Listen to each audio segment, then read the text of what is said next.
There are a lot of things. Sometimes I just get lost in the game, and there's the long TV timeouts. And when I'm at home, I can get up off my couch and go grab a beer. Like, there's things I can do during the TV timeouts at home. When I'm there, I kind of just sit around, and I sometimes get bored.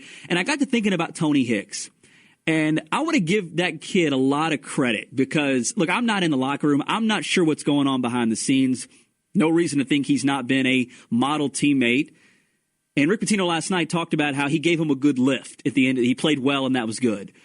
But I think it's now official that Tony Hicks coming to Louisville, I'm not going to say it didn't work out because it's still middle of the season, but I don't think there's any question that it hasn't worked out the way he thought it was going to work out, right? I think it's been kind of a nightmare year for him. This guy comes into Louisville, transfers in. You thought he'd be the perfect third guard,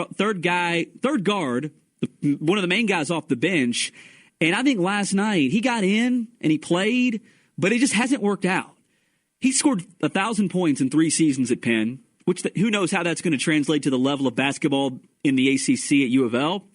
But here we are, nearly 20 games in, and he's not been able to make it fit, but he's handled it really well. And I think that's so much harder to do than most realize. Like, even though he's not getting a lot of minutes at times, he still seems like a great teammate on the bench.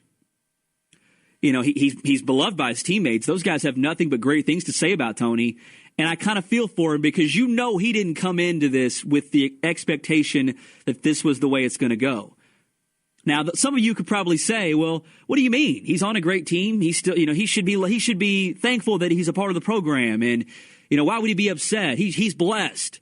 I get that. But I don't think you realize how hard it is for somebody to handle that the way he has. And not kind of, show emotionally that you're bothered that, yeah, you know what? I thought I'd be playing a lot and it ain't working out. So it's easy to say, well, he's just being a good teammate. That's what he's supposed to do. My point is that's easier said than done.